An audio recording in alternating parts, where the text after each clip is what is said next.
Welcome back to our regularly scheduled program, Hilchos Mציאה, Upikadon.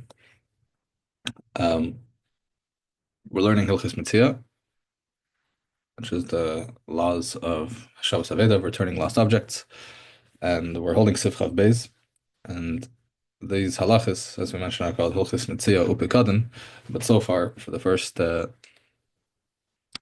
sifim or so, it's only been Hilchos Mציאה.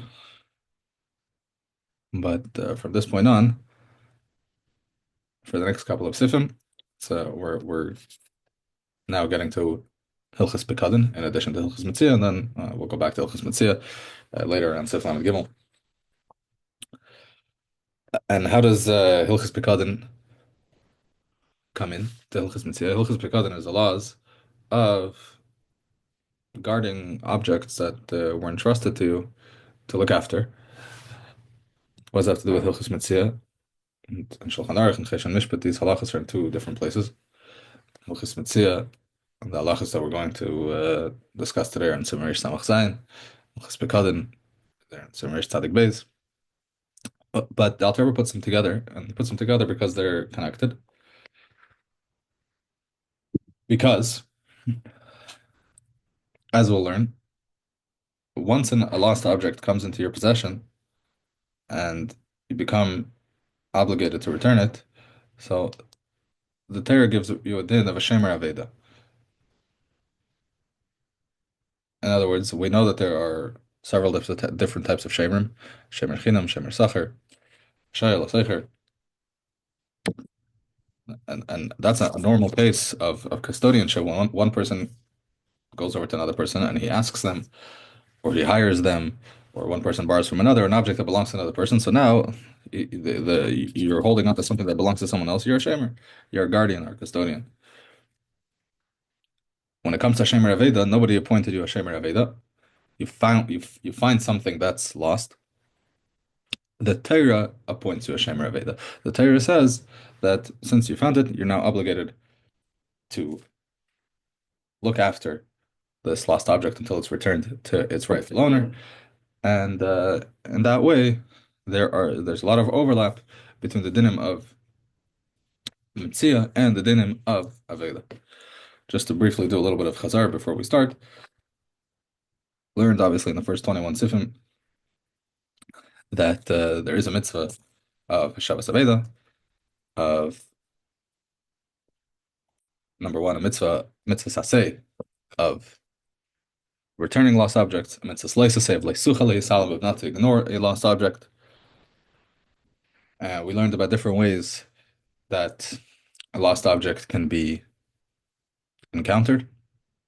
In some ways, not only is there no obligation to return it, but you can even keep it for yourself. But in many cases, um, there is an obligation to pick up a lost object. It's a slice to say of walking past it and ignoring it without picking it up, and then seeking out the rightful owner by making announcements in order to find it. Generally, again, very briefly, because we discussed this at length in the previous year, something that is, first of all, has a siman. Number two, is found in a place where most of the passerby are Yidden, then there is a mitzvah of Hashavas Aveda, depending on how it was found. But at the very least, if it's found in a Mokum She'ena Mishtamer, or Mokum that's a Mishtamer K'tzatz, a place that's a little bit secure, and it doesn't look like it was placed there intentionally, it looks like it was dropped, or it's a suffix if it was dropped. So generally, in those cases, there is an obligation of a Shabbos Aveda. Again, this is a very brief overview. We discussed this at length in previous year. So now in Sifchav Beis comes the Alter Rebbe and tells us, so you find a lost object that has a simmons in a place where it's Rev Yisrael, and it's a place that's in the Mishtamer. It's something that there's an obligation, Chalades, the Mahadrin, to do a Shabbos Aveda, and you did your due diligence by making an announcement in Shul, by putting up signs What's Hichos is because we learned earlier, either you make announcements or from it's in a place where there are a lot of Ramoyim, a lot of people that are not trustworthy, so you don't make a large announcement, but you tell your friends and neighbors, and you leave it at that. So that's Hichos But the owners did not come forth to claim their object. So what do you do with it? You have to hold on to it. You have to hold on to it until Eliyahu Navi comes, and Eliyahu Navi will tell us who this belongs to. But Asr lo yishtamish ba, and you're not allowed to use it. Ay lamachra, or to sell it. Elohim kain, mechirasa hitevas be'ala. In what case is it permitted to sell a lost object? If selling it is beneficial for the owners. Kagayin shenefsedes. It's something that's going to go bad. One of the first shiurim on Hilchos Mציאה, we discussed the case of a lost steak. So a steak is obviously something that you can't hold on to. Okay, we hope that Elio is going to come today, and if not today, then tomorrow. But if Chas v'Shalom Elio doesn't come, then that's something that is going to go bad. You can't hold on to it forever. There's some things that maybe a steak you could keep in the freezer for a little while, but again, they're fruits, vegetables are they're the things that don't last. So in that case, Yim Karana, you are allowed to sell it and then hold on to the money to return to the owners. But Bezdin has to be sold in Bezdin. You can't sell it yourself. The Bezdin has to oversee the sale to evaluate how much it's worth and that the sale is done properly. The truth is, this is a machlekes. The mechaber in Shulchan Aruch and Sumer Yisrael Science of Chavdalad, Haskins like the Alter Rebbe writes here that you have to sell it with a Bezdin. However, the Rama over there writes that Yesh Emrim, you don't need a Bezdin.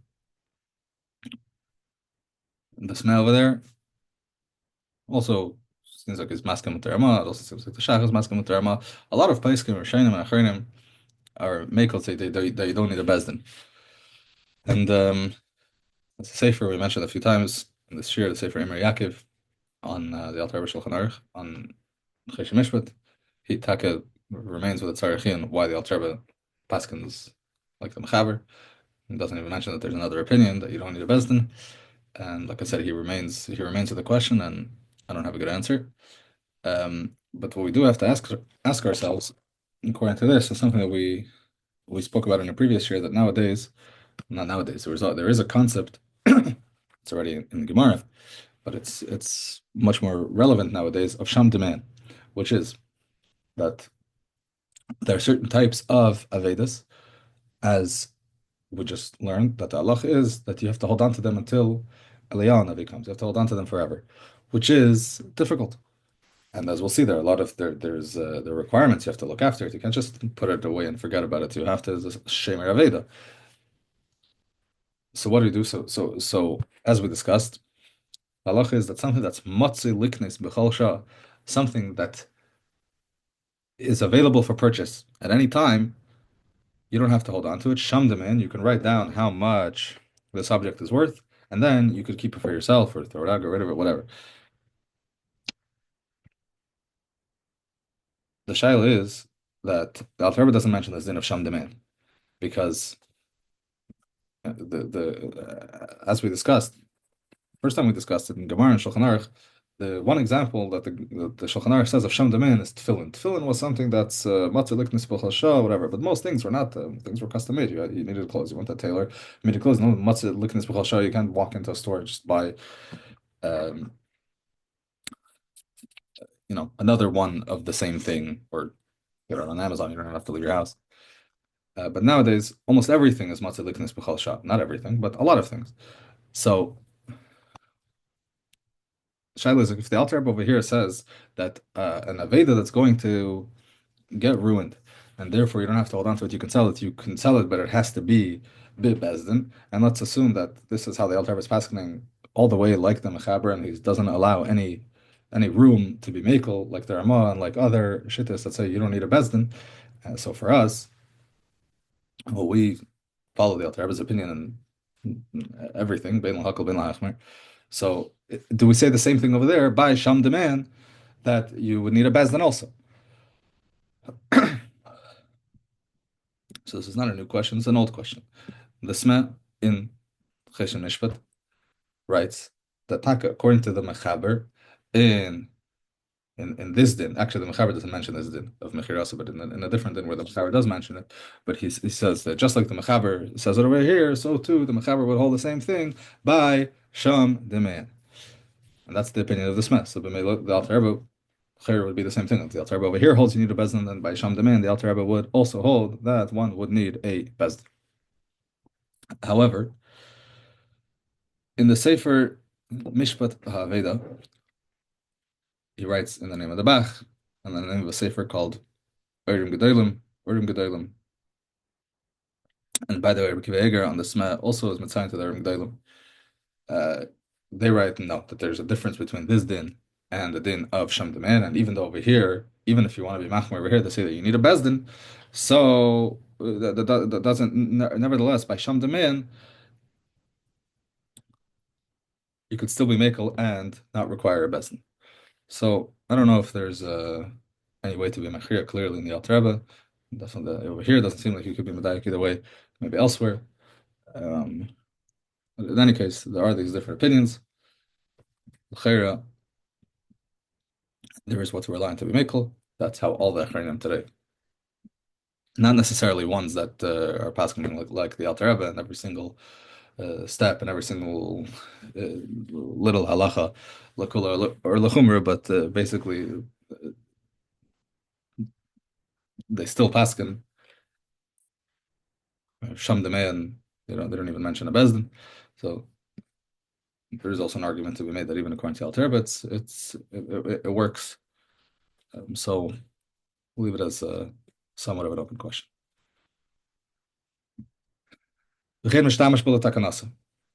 Likewise, you're allowed to use the Aveda that the Torah entrusts you to look after if it's for the benefit of the Aveda. Ketzad? We're going to go through a few examples over here. You find wooden utensils, you're allowed to use them a little bit for their own sake, because if you just leave them to rot, then that's not good. That's not called Shmira Saveda. You have to do your best to be able to return to the owner in the same way that you found it. So Mishtamash ben Litzarkin Kadesh Shalay Rakav, Klein Cheshes, Mishtamash ben Bechamin.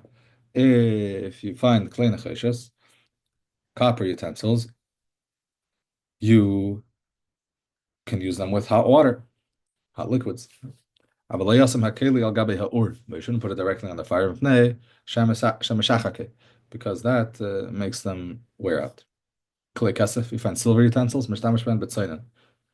silver utensils you can only be used with cold water. But you can't use them with hot water because that makes them blacken. If you find hatchets, an axe, whatever, you have to use them. Again, to just let them sit is no good. You have to use them, but only with soft wood. But not with hardwood because that makes them become dull. Glass utensils, nothing's going to happen to them if you just leave them, and therefore you shouldn't leave them. You shouldn't use them because if you do use them, then they might break. Also, gold is very fragile, very delicate, and linen garments are also very delicate. Nothing's going to happen to them if you just put them away, and if you do use them, then they could get damaged, so don't touch them. A wool garment, you have to shake out once every 30 days. You shouldn't shake it out by beating it with a stick, but gently, by hand. Only the one person at a time, and not two people together, because that might cause it to become damaged. You can spread it out over a bed. If it's for the benefit of the wool garment, a talus, whatever it is, but not if it's for both. I also need to use it. I have a chiyuv to shake it out every 30 days or to spread it out, so I could do both at the same time. You can't do that. Why? Because you might leave it there and then it gets stolen. If you're doing it for its own, for only for its sake, you're going to do it right away, and then put it back away. Not going to forget about it. If you have guests, if you have other people in your house, then even to do your monthly obligation of shaking it out, to spreading it out, you shouldn't do it there while you have guests in your house, because they might steal it, or they might see it and cause it to be affected by an ayin hara. Okay, so we have a bunch of different examples how you should use things you should use, and how you should use them, things you shouldn't use at all, things you should touch. It goes without saying that none of this is gzeres hakasif. It has to do with the reality.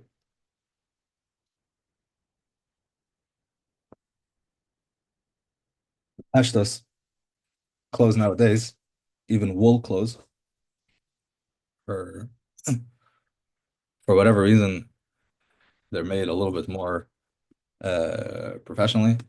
And lav dafka, do they have to be shaken out every 30 days? But maybe they do. Again, it's impossible to say uh, klal, a rule over here that will apply in every single case, but it has to do on a case-by-case basis. You look at that garment and you see what it needs.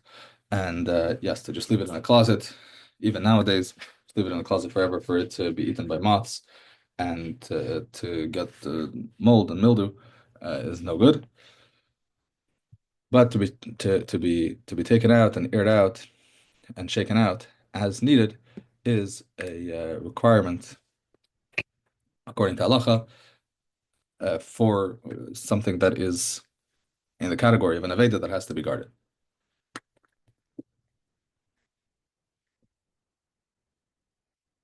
Someone wants dafka a source in Sefer Pischei Cheshen, Parak Vav, Ari Yadalid, writes Pashut Shabachol Bagat Tal Lefi Metziah. He writes Svar, doesn't bring a source, but like he writes, it's Pashut and it is Pashut. In Simchav Dalid, Minayin Shel Chayav L'Shtal B'Takanos Aveda Shel Leitavle Dehefset V'Kilkul. How do we know that one is obligated to put an effort to take care of an aveda so that it shouldn't become ruined? Shenamar B'Ashevei Sei Loi Re'ei Shetashav Le B'Shlemes. The pasuk says you should return it to him, meaning to the owner. B'Ashevei Sei, you have to return it as is. You can't return it if it's half of what it once was, or a moldy or broken version of what it once was. Halacha is b'ashevay selay v'chal shasho oisek b'takanas aveda. As long as one is busy taking care of an aveda, hariz oisek b'mitzvah. He's called an oisek b'mitzvah upater melifin pasliani mishar mitzvahs.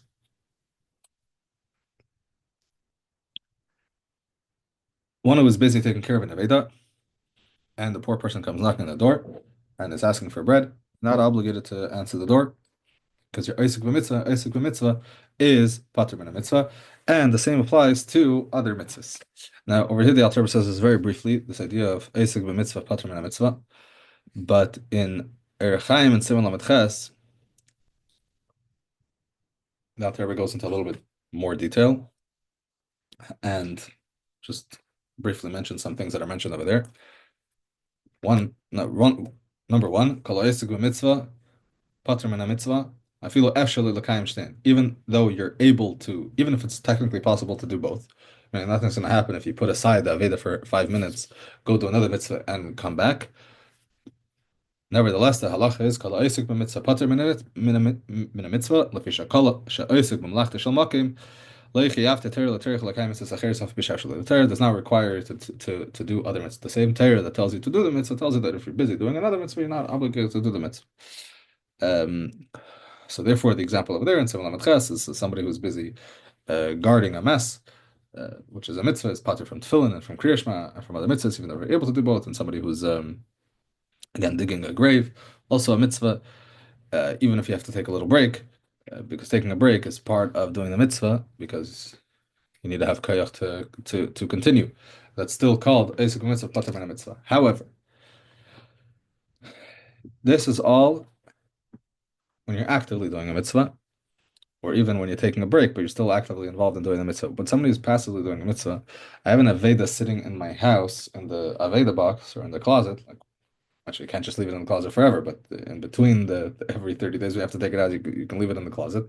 So yeah, I'm a noisik b'mitzvah, I'm a shemer aveda. It doesn't work that way. Just like somebody who's wearing tefillin, and as we know, in the theoretically, even still today, you're supposed to wear tefillin all day. We don't because we're not able to, to keep ourselves under control. But in theory, you're supposed to wear tefillin all day. So wearing tefillin, I'm a isik mitzvah. I'm pater from all of the mitzvahs. Obviously, it doesn't work that way. Oh, at the time where you're putting on tefillin, you're called the isik mitzvah, and you're not obligated to, for example, give tzedakah while you're putting on tefillin. But once you're wearing tefillin, and then you're obligated to get tzedakah, and the same thing. Somebody, and this is the Alter Rebbe's lashon in Simon Lamed Ches, "V'chein mishamatza avedasi shel chaverei u'mishamra b'tevasi," and you're keeping it in your box. Afal pisha mekayim mitzvah, even though you are being mekayim mitzvah by being a shemer avedat every moment. In a nikra oisik b'mitzvah, lipater mikol mitzvahs. You're not called that you're being oisik b'mitzvah that makes you pater from all of the mitzvahs. Kol zman hayetze b'teich tevasi, chen kol kayetze b'zeh. Okay, now the Gemara. Bava Kama Daf Nun Vav brings a machlekes that's based on this idea of that a shemer aveda is a oisik mitzvah and is pater min mitzvahs. Says the Gemara, machlekes of Rabba and Rav Yosef. Rabba says a shemer aveda keshemer chinam dami.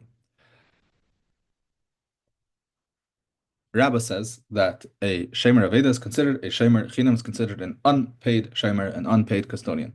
Rav Yosef says keshemer sachar dami. Rav Yosef says he's considered a paid custodian. He's considered a paid shemer. What's his payment? So the Rav Yosef says over there in the Gemara, his payment is that when you're a shemer aveda and a poor person comes and he asks for tzedakah, you're not obligated to give him. And so that money that you save by being a shemer aveda, the money that you gain by being a shemer aveda, is your payment for guarding the aveda, and therefore a shemer aveda is considered a shemer sacher.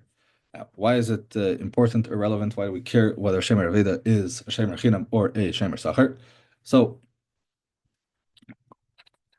for those who remember from Cheder or from Yeshiva or from Daf Yomi or whatever, the difference between a shemer chinam and a shemer sacher is primarily that a shemer chinam is pater from gneva va'aveda, a shemer sacher is chayav in gneva va'aveda. Meaning, shemer chinam, if you're watching something for free, not being paid, and it gets lost and it gets stolen, you're not obligated. You have no acharayos. You're not obligated to reimburse the owner for that loss. Shemer sacher is obligated to reimburse the owner for that loss. If a shemer aveda is a shemer chinam, then if the aveda gets lost, okay, too bad. If it's a shemer sacher, then when the owner eventually shows up, or when the Leon shows up and you say it's lost, so lost is not a good excuse. A shemer aveda is like a shemer sacher, and is chayiv and gneva aveda. What's the halacha? We don't know. Paiskim, right? Simmer Samach Zayin and other places that this is called Sfeika Dedina. We have a machlekes, and we don't have a clear halacha paskened in a certain way, whether shemer aveda is a shemer chinam or a shemer sacher, and it's a suffix. Okay, so what do we do with the suffix? And they're Chaim, and then Yeridea, and then Evan Ezer. It's in certain cases, we can say, okay, suffix, so the suffix there goes lechumra, suffix there goes lekula. If it's sfex feka even there, so whatever the column of suffix are in all other areas of halacha, mishpat, it's not so simple because chumra, when there are two parties involved, whatever's a chumra on one person is a kula on the other person, and vice versa. So the halach is when you have a suffix feka dedina, you can't take away money from a muhsik. So the shemer aveda comes. I'm sorry, the owner shows up and he says, he gives the simonim and he's ready to get his aveda back, and the shemer aveda says, I'm sorry, it's lost. The owner says, okay, so I hold like Rav Yosef, who says that the Shemer Aveda is a Shemer Sacher, so please pay me for the loss. The halacha is no. The Shemer Aveda can say Kim Li like Rabba and like all the Shainim and Achrinim and the Ramah who paskin like Rabba. That Shemer Aveda is like a Shemer Chinam, and you can't take away money from him because he's the muhsik, and as the muhsik, he is claiming that he paskins, he holds like the opinion that says that a Shemer Aveda is like a Shemer Chinam. Just to mention some sources inside for some of the ideas that we just mentioned. Number one, the Rama is in Cheshem Mishpat Siman Chaf Hei Beis, right? It's called Heicha the Ikas Feika the Dina, Ein Metziah Maman Miyad Ha Muhsik. The Alter Rebbe in Hilchos Pesach, Siman Taf Mem Gimel Kontra Sachin Beis, also speaks about this idea, and he says also that the Shemer Aveda is able to claim Kim Li, I paskin like the opinion that says Shemer Aveda is like a Shemer Chinam. Now come another question. So the Shemer Aveda can say Kim Li, and we can't take away money from him because he's a muhsik. What happens if the owner grabs the money? He takes it without permission. Can we say, oh, now that you got it already, we can't take it away from him because it's a suffix fekadadina, but now that you took it already, we can't make you give it back. So again, this is called tfisa, and just a general comment about tfisa. I'm going to read the Shach also in Siman Chafhei. Sifkat Nidzayin says as follows: Ravu chilukei adinim baza. There are many different details in these halachas of tfisa. Be'ezeh makom yachel hamuchzak leimer kimli v'chein imahani tfisa. In what situations can the muhsak say kimli, and in what situations can the other party take what they think they deserve, even despite the muhsak's taina of kimli? And the Rishonim and the Achronim did not explain them properly, says the Shach. And they left room for me to deal with this issue. Sefer Shalom, and I have a full Sefer on this. Karasiv Takvekain. I have a whole Sefer called Takvekain. Baimavarim called Elodinim Alnachin Berayas Breweries. And we have a large Sefer from the Shach called Takvekain with many commentaries and a lot of lamdas and a big sugya of Kimli and of Tfisa. But to focus on our specific Shaila, we don't have to learn the entire Sefer Takvekain because over here the Shach does us a favor. And here in Simar Samach Zayin, Shach says, Sifkat Dalid, that he says that if the Bala Veda, if the owner was typhus the money, we don't take it away from him, and the Tvisa helps. In this case, the Tvisa helps, and the reason is, doesn't explain over there, but again, the reason is that there are many chilukadinim in Kimli and in Tvisa, but one of those chilukadinim is that by something that's a sfeika dedina, that's pluk to the ravisa, that's a machlokes hapeiskim, then Tvisa does help in a situation of machlokes hapeiskim.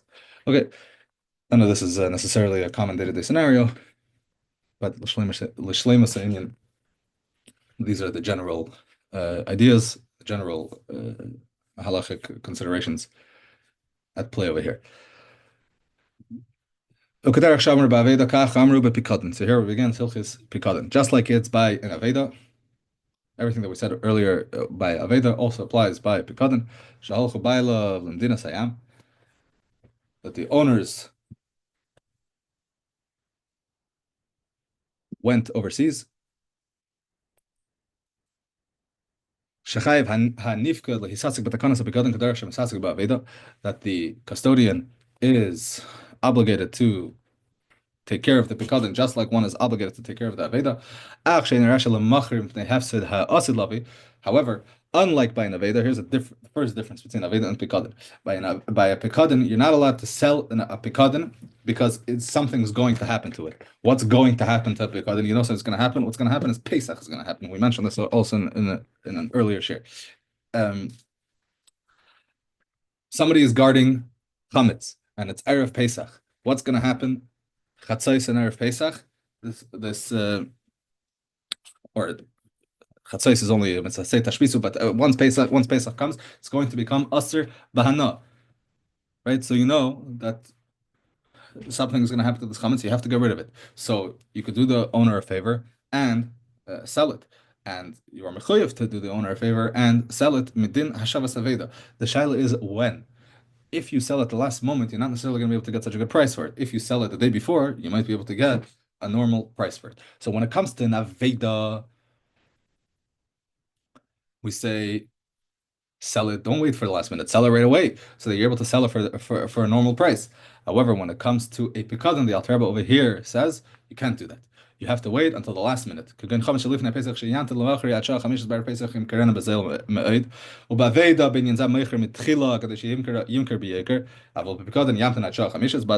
you have to wait until the last minute until this man on Erev Pesach Shema Yave Bailav Yikochenu, because the owners might show up and get it back. Now, it's important to mention that this is how the Alter Rebbe paskins over here. In Hilchos Pesach, it seems like the Alter Rebbe paskins differently. He says that even by a Pekadon, you could sell it earlier. And the Tzemach Tzedek in Piskadinim writes that it seems that the Alter Rebbe was chayzer over here from what he paskins in Hilchos Pesach, and he's more machmer over here. And even though in Hilchos Pesach, the Alter Rebbe paskins that you don't have to wait until the last minute. Over here, Machmir says by Pekadon, you do have to wait until the last minute.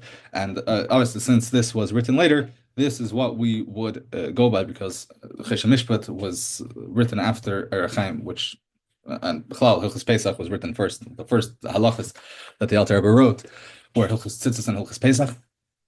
And in any case, the whole Chesed Mishpat was written after the whole Erechaim. So the Alter Tzemach Tzedek says it seems that the Alter Rebbe was chayzer by over here. Why does he only say it seems? Why is it not for sure? So I can't say for sure, but just one thing to think about is that even though it's true that the Alter Rebbe wrote Hilchos Pesach before any other halachas that he wrote, it's clear that the Alter Rebbe went back and went over it. Number one, in Hilchos Pesach, in Kutsha Secher and Sim Taflam Dvez, the Alter Rebbe is Metziah to what he wrote in Hilchos Shabbos. So clearly, after he wrote Hilchos Shabbos, the Alter Rebbe went back and added things. And even more significantly, famously in Siman Taf Memches and in Halachos of Mechiras Chametz, the Alter Rebbe is Metzayin to the Siddur. And the Siddur, we know, is the Alter Rebbe's Mishnah Achrona of everything. It was published towards the end of the Alter Rebbe's life, and we, again, in general, we consider the Siddur, the Mishnah Achrona, connected anything that the Alter Rebbe paskins in Shulchan Aruch anywhere.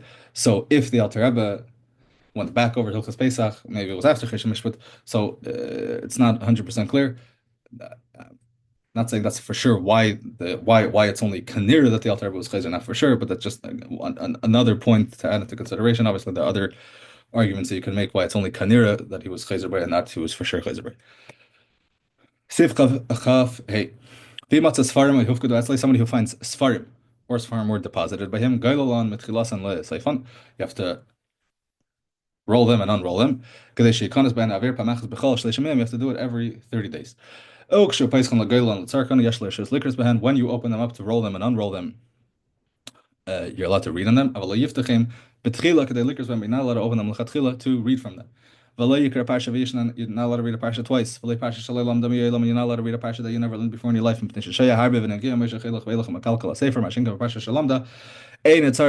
You're only allowed to use it to do chazara. You're not allowed to use it to learn a parsha for the first time, because learning a parsha for the first time is a more intensive process where you're pushing and pulling and looking. So that you're not allowed to do.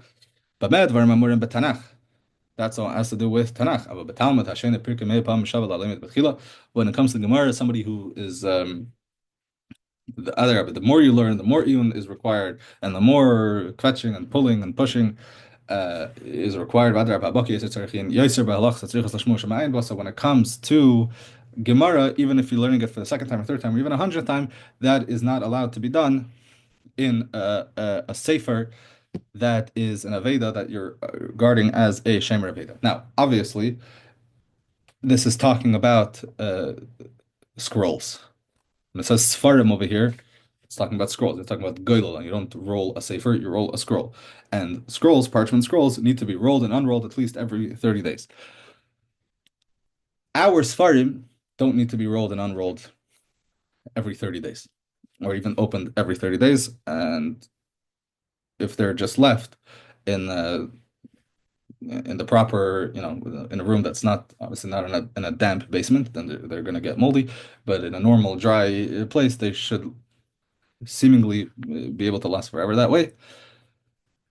And in that case, then there's no there should be no heter to use them, or even no chiv, and also no heter to open them not once every 30 days, and not at any point.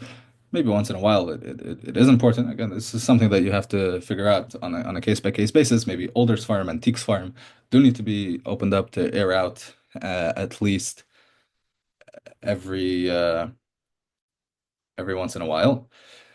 One thing that is important to mention is that Sfarim are definitely something that is matzi liknis b'chol shah. So nowadays, when you find Sfarim, there is a heter. If it's a lot of Sfarim, not all Sfarim, a lot of Sfarim are something that's matzi liknis b'chol shah. So there's a heter of sham demand. Some Sfarim, if it's a rare edition, if it's an antique, or it's old and it's not matzi liknis b'chol shah, so then there's no heter of sham demand, and you have to hold on to them. And this again, this halacha of geilam mitchilas and v'seif every 30 days definitely doesn't apply to our printed Sfarim. And okay, then I found, I mean, this is Pashut again, but then I found also he writes this also in this Mishpat Aveda, Sefer we mentioned earlier, and everything is Lefi Ha'inyan, Lefi Ha'makim. There is, nevertheless, still something that is common, or something that still exists nowadays that would fall into the category of this halacha, of Sif Chafein, that's a Megillah. Somebody finds a Megillah, Megillah Esther, so that's a Sefer that needs to be rolled, it's a scroll. Then Pashtus the din would be like the halacha says over here that would have to open it up every 30 days, geilulan mitchilasan l'seifan, and then everything else, leikar parsha vishna, like parsha shalulam damiyelam, etc. And we'll stop here for today, and we'll continue Be'ezras Hashem in the next year, Seif Chav Vav.